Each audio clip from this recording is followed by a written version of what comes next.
The Monday Morning Marketing Podcast is brought to you by Esther of IPA Group, bringing premier online promotion to your business. And Melanie of Stomp Social Media Training, who empowers business owners to manage social media and marketing for themselves. And welcome back to another episode of the Monday Morning Marketing Podcast. Today we're joined by Hanna McDonnell, marketing expert of Hanna McDonnell Marketing, and we're talking about the importance of having a marketing strategy. Welcome, Hanna. Thank you. I can't believe I'm here. Feels like I'm among famous people being on the Monday Morning Marketing Podcast. Well, I have to say it is we finally got a time that we can all sit down together because this woman is in high demand, people, high demand. So for those that don't know who Hanna McDonnell is of Hanna McDonnell Marketing, give them a little short, brief background. Okay, so Hanna McDonnell Marketing. I work as an outsourced marketing expert with small and medium-sized businesses. I'm originally from Finland. I have a background of multiple different industries and sectors, working in big corporates to family-run businesses to small businesses, and my passion is marketing. I look at all the social media channels, try to figure out how they all work, try to figure out how people work, and looking at the psychology of it all. So, strategy, what made you go into this particular field? I have to ask, Hanna. Of course you do. And I'm so glad you asked that. I find that when I started my business and I was talking to a lot of the small companies and business owners, they wanted me to look at social media, or they wanted me to look at their websites and things like that. But the red thread, why customers are coming to buy from them, was missing. They had nothing to kind of pinpoint me on who the ideal customer was, what's driving their marketing, and how their marketing fits in with their current business goals. And that's why I kind of started looking more and more into the whole strategy area. And I do have that business kind of strategy mindset anyway. So it was an easy, natural progression to get into the strategy. So is it a case of which comes first, the chicken or the egg? Or is it a case of strategy before you do anything else? Okay. Preferably you would start with the marketing strategy. And I am well aware that not all businesses are created equal. So when you're looking at your small business marketing, it genuinely does come down to you're starting where it's easier for you to cross the barrier to go in to start your marketing journey. But once you're started that journey, you do have to start thinking about being strategic about your steps. And if you want to scale and if you want to grow, that's where that strategy process kicks in. Because yes, you could be highly active on social media. Yes, you could be highly active on your website. You could start with those pieces of the puzzle, but eventually you're going to have to put the customer at the center of all of it and make sure that your strategy is built with it.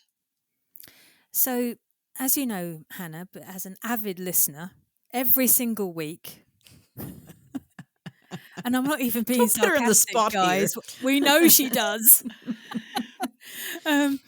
But as an avid listener, you know that our target audience would be small to medium-sized businesses with a few brands who are actually starting to embrace our podcasts. We noticed we're getting more follows on relevant platforms now from brands.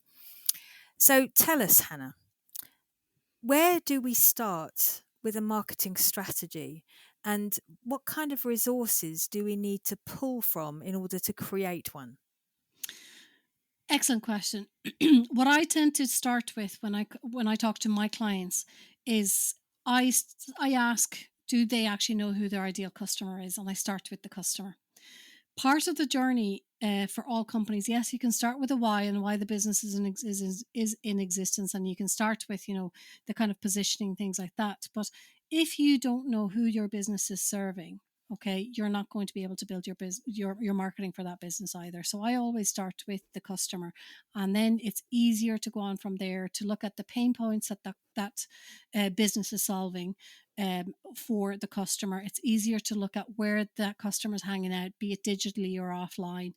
It's easier to start that journey, especially for a small business. Larger organizations and corporates, they tend to have this whole positioning mindset. Where do we want to be against our competitors? But I still believe everything starts with the customer. All journeys should start with the customer. Okay, but I'm going to throw in the little devil's advocate here. You said not even 5 minutes ago, because podcast's not 5 minutes long yet, that strategy should be first. But if you're just starting your business, how do you know who your customers are? Well, excellent question. If you've, and I'm working with a total startup at the moment. And what we started with them is that we're looking at what kind of product they're launching. What is it that they're aiming to get out there?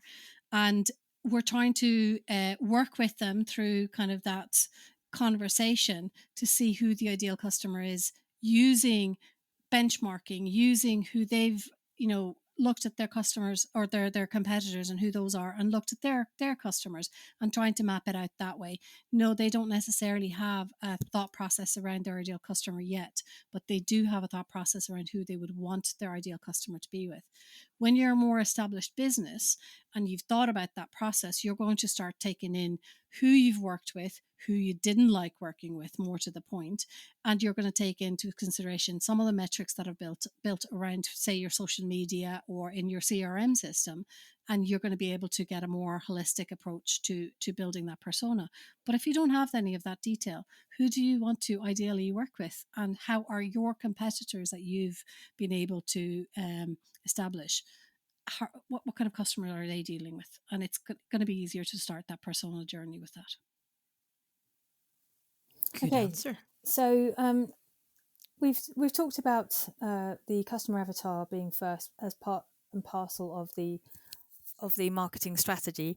But now, can you tell us what other areas that need to be investigated? And, like I said earlier on, what kind of resources are we looking at? Google Analytics? Do we need to do surveys? What kind of resources do our listeners need to access to build their own marketing strategy? Okay. So to me, all of those that you just mentioned there are the tactics. How is your marketing going to work for you?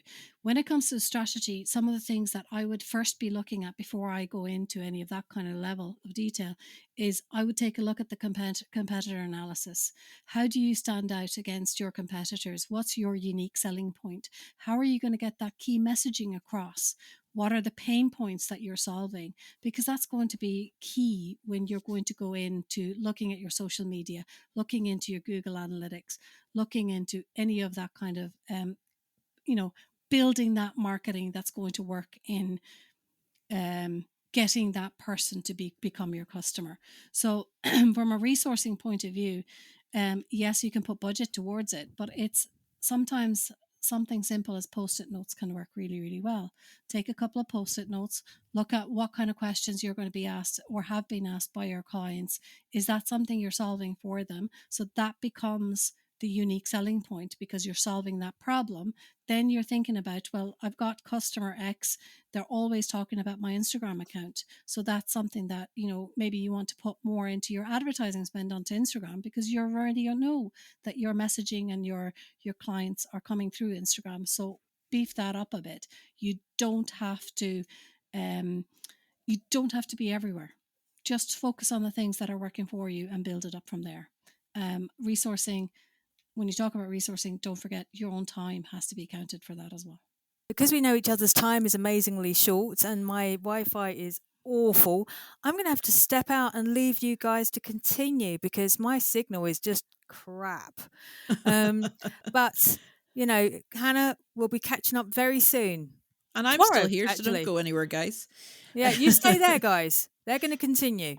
We're going to continue for another couple of minutes because this is such a fascinating topic that we could talk for hours about this. And we have previously. Hannah and I have talked for a long time about marketing strategy and about the do's and don'ts and the whys and wherefores. Marketing strategy costs money, right, Hannah? Yes, if you want to get an expert to do it, yes, it does cost money and you're going to put an investment into it. However, all marketing strategies that you either, whether you build it yourself, which the cost is going to be time and time is money, or if you get an expert to do it for you, there is going to be a trade-off and you're going to get money back because that marketing should then start working for you and it should be allowing you to focus your time in actually making money out of the business and allowing that marketing expert to highlight where your low-hanging fruit, for example, are in your marketing. So how do Yeah. you get those tactics to work for you in the easiest way possible, and taking the hassle out of your marketing, making it simple for you?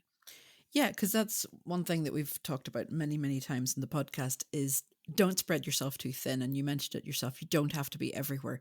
But having the strategy done before you start can save you the time and effort of spending maybe on ads, maybe, time itself on these different platforms that your audience isn't actually on. So at the end of the day, yes, like you say, more than an expense, it's an investment. And it's something that obviously, I'm going to throw this out here too. Mm. It will change over time, just like your audience might change over time. Your strategy should grow with your audience, right? Absolutely.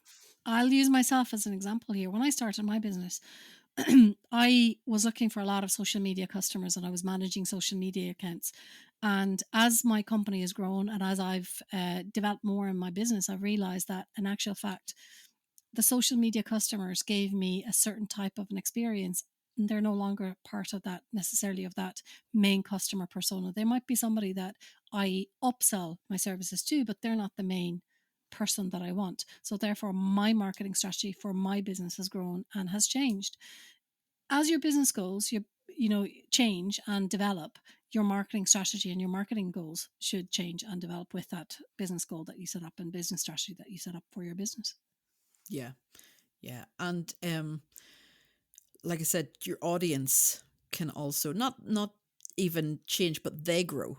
Your audience, depending on what you're selling, obviously, but say you're selling, baby grows, your audience will be different each and every year. There'll be a different age, there'll be a different location, they'll be in a different stage of their lives.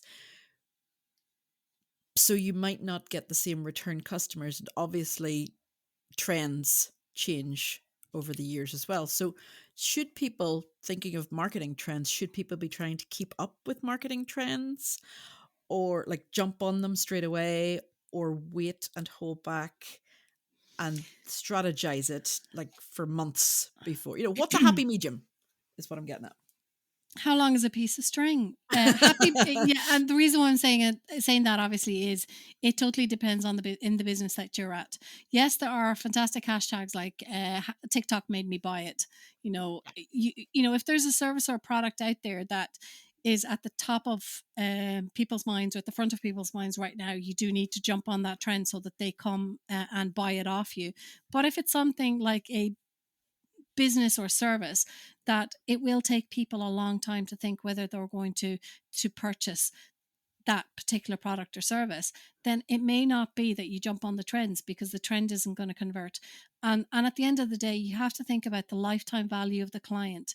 You mentioned baby grows. Well, in actual fact, the baby is not your customer. It's either the parent or the grandparent buying that baby grow. And in actual fact, you might have the best, say, bamboo baby grows. You may not want to go and evolve out of those baby grows to something else. So it might be that then you're just constantly targeting maybe that previous customer has a sister that might want to have it or is going through the process of having a baby and things like that. So you need to think about, I guess what I'm trying to say is it's all about the customer journey, the original customer that you've looked at, and seeing how you can get that lifetime value out of that, retain that customer, and how do you develop that customer journey so that if that person no longer buys, who else is out there? Which is why you have multiple personas that you can look for with that product or service. Brilliant. We're going to leave it there for today, guys, because I'm pretty sure you have so much swirling around your head right now. And, you'll have to listen back to this at least another few times before you get all of that information, let alone anything else that Hannah might possibly come back some other day if she still likes us and talk to us more about. So I am just going to let us sign off for now. How can people find you, Hannah? There's different ways. I am very active on LinkedIn, so you can find me on LinkedIn with both with my personal, but with my company. So Hanna McDonnell or Hannah McDonnell as well for the personal side. Hanna McDonnell Marketing on the company side, but there's also hannahmcdonaldmarketing.ie, so you can find me on the website as well, and contact me through there. Or if you prefer email marketing, info@hannahmcdonaldmarketing.ie. So there's Brilliant. all different ways you'll find Different me. ways. And we will put all that into the show notes. You guys can find it on our website as well.